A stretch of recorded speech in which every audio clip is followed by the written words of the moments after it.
Okay, so today we will start one short story by Johannes Jensen. Okay, and that short story is Lost Forest. Okay, by Johannes Jensen.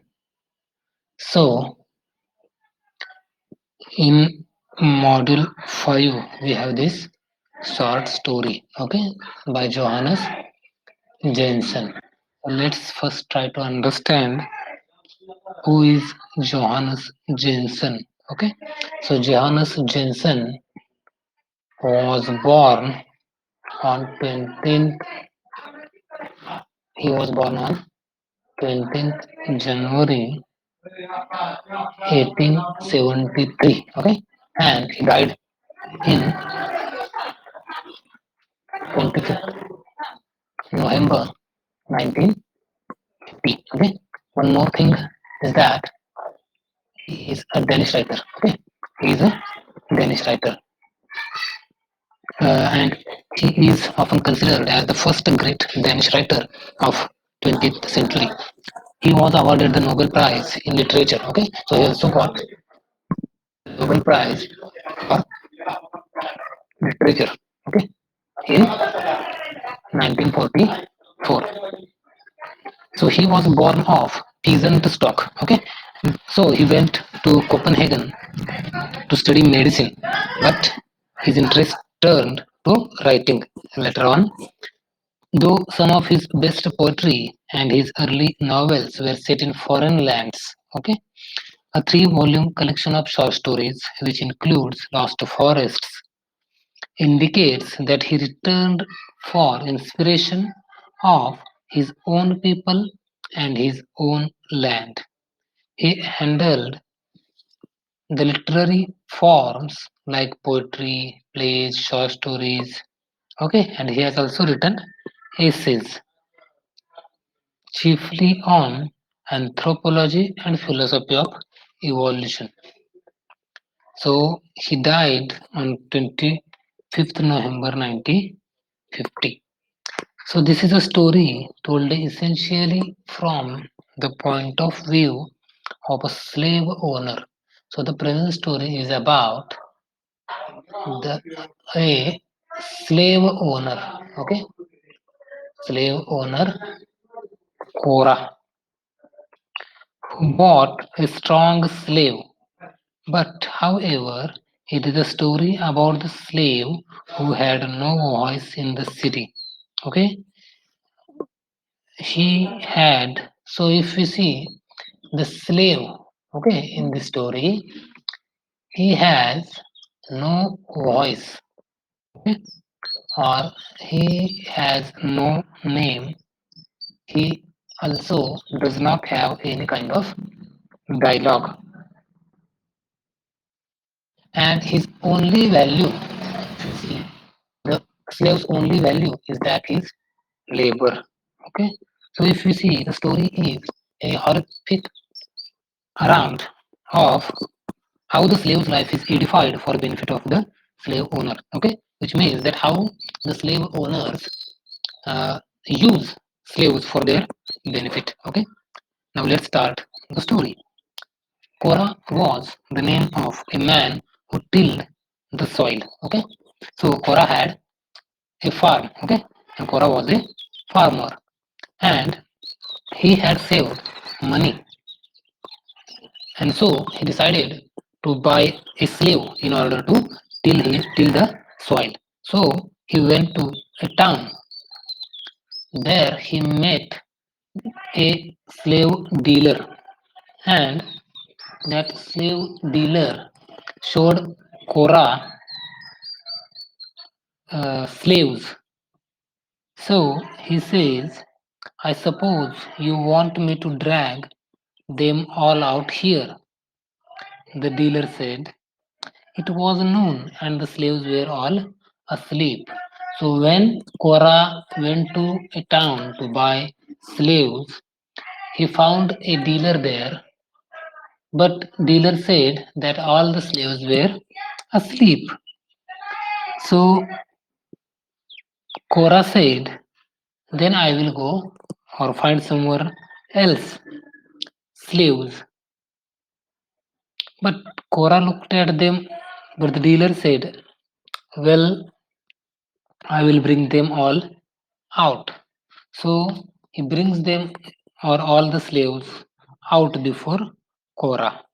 So Cora looks at them and examines each and every slave very carefully. And the dealer said, "Feel this one, he is a fine husky fellow," and pushed one of the slaves forward. The dealer said, looking or looking at the slave, "What do you think of him? Hasn't he a powerful chest? Strike it and see. And look here at his wrists. The tendons are like the strings of a violin. Open your mouth." So see how the dealer shows the slave to Cora. Okay, he says that look at his chest, look at his wrist. Okay, and he asks also asks the slave to open his mouth. The dealer thrust a finger in the slave's mouth and turned his toward the light. "Now you will see some teeth," he boasted. He drew the back of a knife across the slave's teeth. "Look, those teeth are like steel. They can bite a nail in two." So here the dealer is trying to show Cora how strong is the slave. Okay, how strong is his teeth. Then Cora thought a while, and then Cora Cora had his hand over the slave, and Cora pressed the smooth muscles with the tips of his fingers to see if they were firm. Finally, he made up his mind to buy him. Okay, so he paid the price and took the slave home before many days. So if you see what that Cora, okay, Cora tills, okay. So we should know about Cora. Cora tills the soil, okay. So and then he went to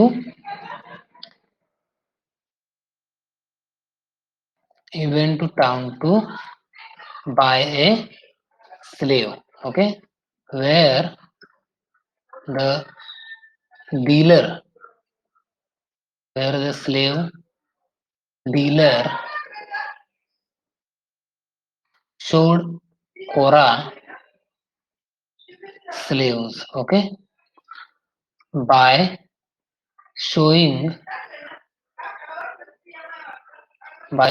the chest, wrist, okay, and teeth of the slaves, okay, or of the slave. And then Cora decides to buy a slave, and then Cora took the slave home. But Cora also checked the muscles of that slave. When few days passed away, the slave fell sick and began to pine away. Now that he was no longer in the market, but had settled down permanently. He began to long for the forest when he had come. Now see, when Cora brought that slave home permanently, okay. So after a few days, that slave began to long for the forest. Okay, it was an excellent sign. Cora knew symptoms, okay, that why the slave is behaving like this, okay, because the slave was longing for the forest that he had lost, because he had been bought by Cora permanently, okay, and brought him home. So one day he sat down beside the slave when he was lying flat on his back with no interest in life. So Cora went near him and said that you shall get back your forests. Okay, never fear. That I promise you, you can rely on my promises. You are still young, you know, you will till my fields for me willingly and industriously. For 5 years, I will give you your freedom, even though I have paid for you. 5 years. Is it a bargain? So Here we come to know that Korah promised the slave that he will give him freedom. Okay, that he will so that he can go back to his forest. Only if he tilled his field, if he tilled his fields for 5 years, if he tilled his fields for 5 years, okay, willingly or by doing hard work. So remember this because these two questions can be asked in your exam. That after 2 days, the slave began to long for the forest, and Korah promised the slave that he will give him freedom only if he tilled his fields for 5 years willingly. And the slave worked. He took hold like a demon. It was a joy for Korah to sit in his doorway and watch those muscles knot and queer under the brown skin. And Korah did this for many hours a day, for there was nothing he would rather do. He began to realize that the body is a beautiful thing and a delicate and a delight to the eye. 5 years the slave figured as many solstices as he had fingers. The sun had to turn 10 times. Every evening he watched the sun go down and nose. When the sun had returned the first time, he counted on the thumb of his right hand. After the passage of another solstice, and it seemed an eternity, the index finger was free. These two fingers he loved above the others, which still served to mark his bondage. Okay, so that slave worked daily. So that slave worked in fields with full of dedication, right? And so he just used to look at the rising sun and the setting sun, okay, so that he can count the days, okay. Thus, telling the days and marking the passage of time became the religion of the slave, his inner wealth, his spiritual treasure, which could take from him or dispute with him. As the time passed, his calculations expanded, became broader and deeper. The years drove by his great boundless abstractions, which he could not grasp. But with every new sunset, glow the slave recreated his hope and his faith. Time, which was evanescent in the present, appeared interminable. Once it was in the past, and the future seemed infinitely distant. Okay, so here we see that the slave, the slave worked with dedication. Okay, dedication every day. Okay, with the sunrise.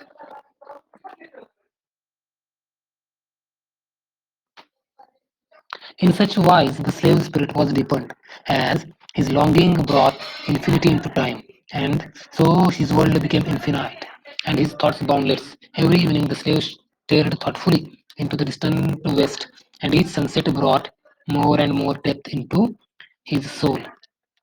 When finally the 5 years had ebbed away, it is so easy to say the words. Now, see, the 5 years have gone, and now that slave has come to Korah, and he asks Korah that 5 years have been passed away, and now give me freedom so that I can go to the forest.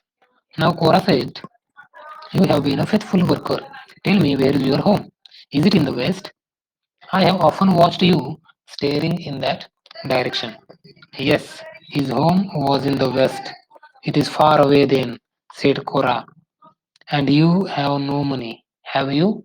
So Korah asked the slave that do you have enough money to go to the west where your forest uh, is there? So the slave was silent. Okay, he said, I had no money. Look, You can get nowhere without money, Cora said. So Cora asked him that if you work for 3 more years, 3 more years,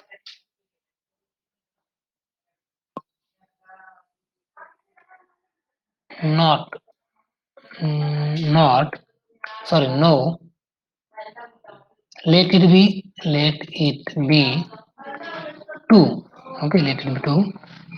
I will give you enough money for your travels. Okay.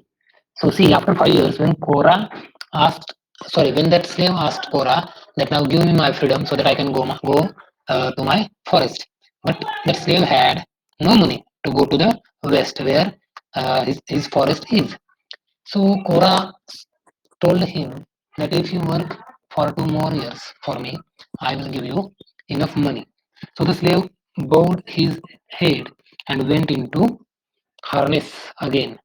He worked well, but no longer did he keep track of the passing days as formerly. Okay, now see the situation. Okay, uh, see the daily routine of that slave. Earlier, the slave was working very enthusiastically. Okay, he was counting days. Okay, looking at the sunset or the sunrise because at that time he had been longing. His longing was very intense. Okay, but now he has no interest. Okay, in counting the days.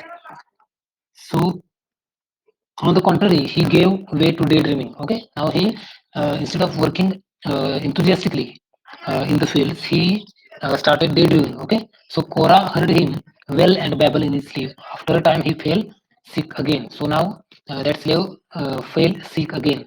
Then Cora sat down beside him and talked to him long and earnestly. His speech sounded prudent, full of wisdom, as if grounded in honest experience.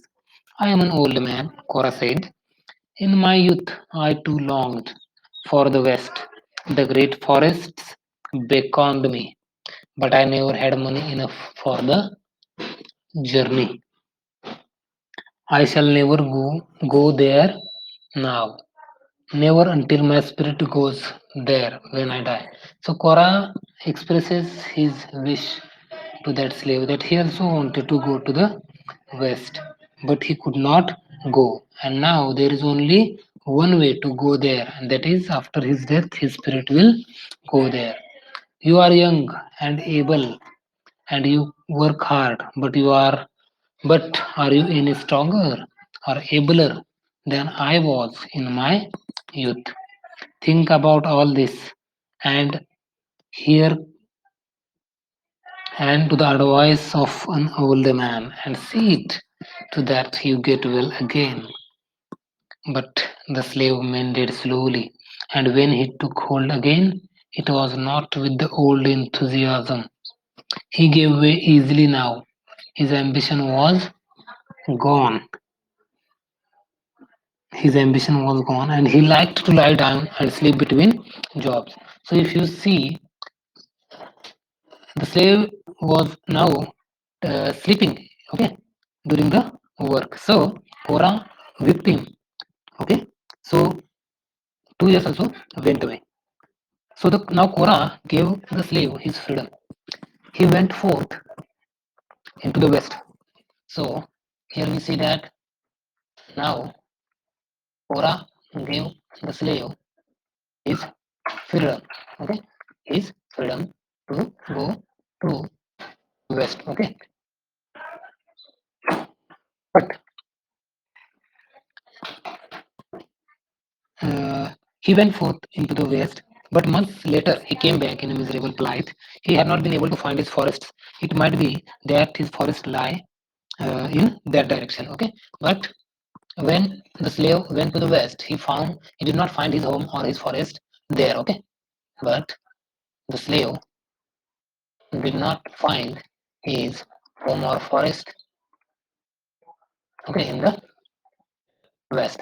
So now he returned to Kora. Okay, so now he returned to Korah. Now Korah said, once more the slave set forth. Okay, because now Korah said that your house might be in the east. Okay, that your forest or house, my home might be in the east. Now again that slave went to the east to find his forest.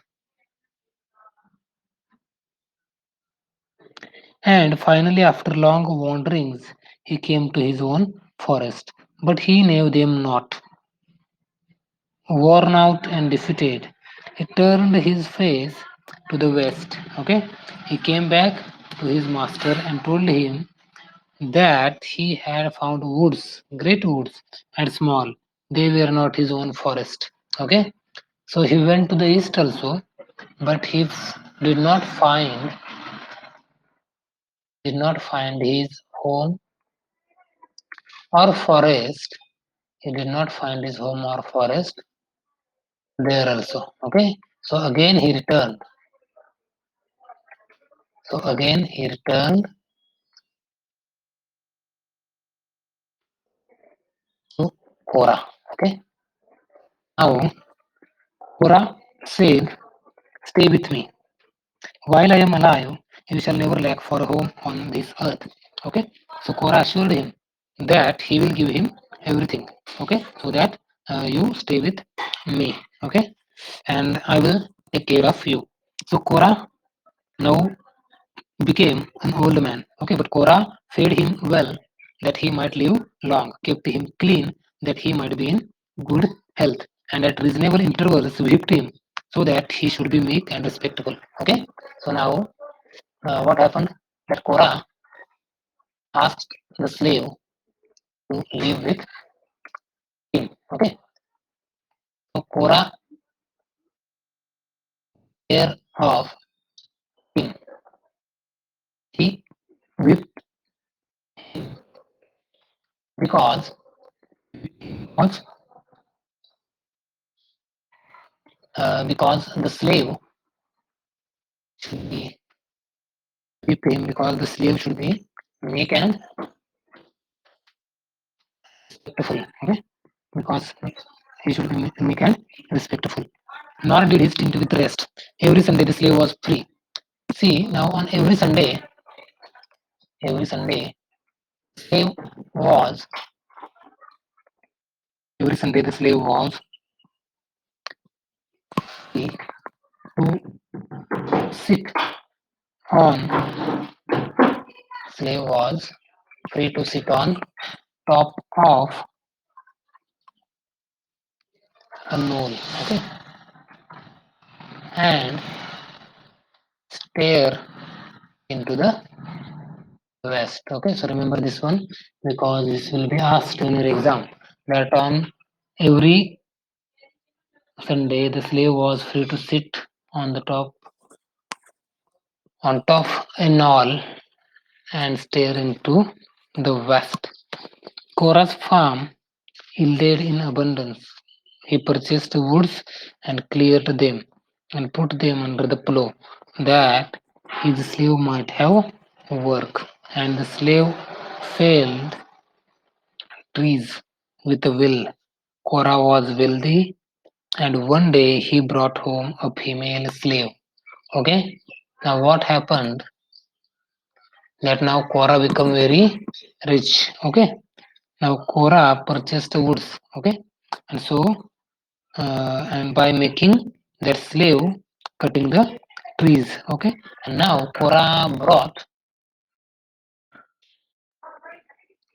home a female slave. Okay, brought home a female slave.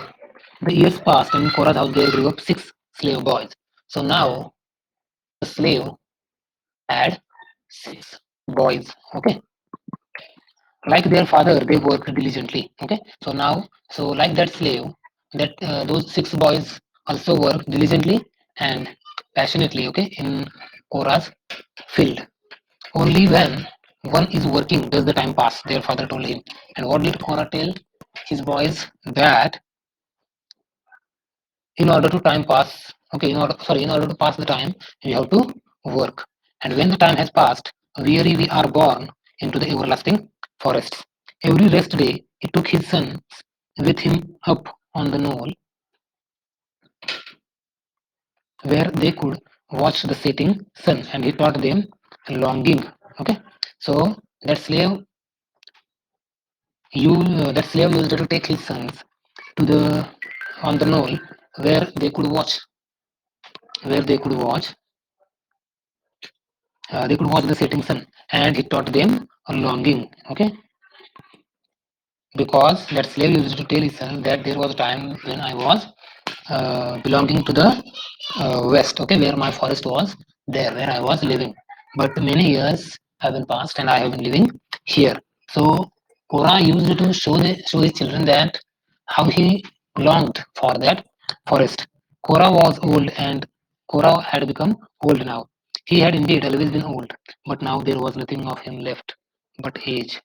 His son had never been strong, but they had nothing to fear from anyone, for each of the slaves could fell a man with one blow of a club. They were splendid fellows. The flesh was tight on their iron muscles, okay, and their teeth were like a tiger's. But the times were safe enough. The slaves swung their axes and felled trees, okay. So this is a short story, okay, by so this is a short story by Johannes Jensen, okay, that is Lost Forest, okay. So now let me summarize, okay, the story again. That the story Lost Forest is written by Johannes Jensen. So Johannes Jensen is a Danish writer, okay, and he was born on 20th January 1873 and died on 25th November 1950, okay. He was also awarded the Nobel Prize for Literature in 1944. He So the story is about a slave owner Kora, okay, who buys a slave. But we find that in the story, that slave is speechless, that he has no voice, he has no name, he has no dialogue, and his only value is his labor. So Kora tills the soil, and then when Kora had enough money, he goes to buy a slave in the town. So where he meets the slave dealer, and that slave dealer shows him number of slaves, okay, who were asleep at that time. So that slave dealer shows Korah one slave and asks Korah to look at the chest, wrist, and teeth of the slave, and overall the overall how strong that slave is. So Korah buys that slave and brings him home.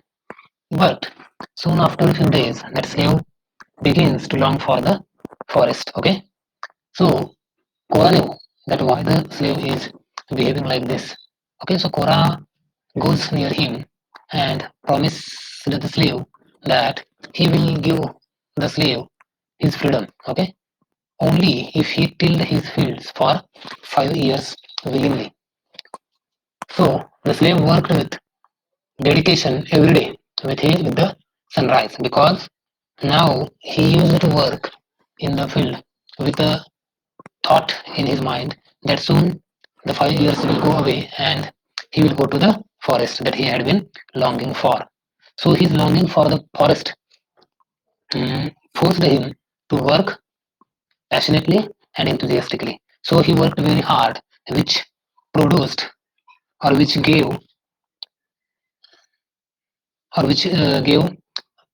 a much profit to the profit to Korah. Okay, because he worked 10 times more than Korah. So after 10 years, after 5 years, that slave came to Korah and asked Korah that 5 years have been passed away, and now give his freedom so that he can go to his forest in the west.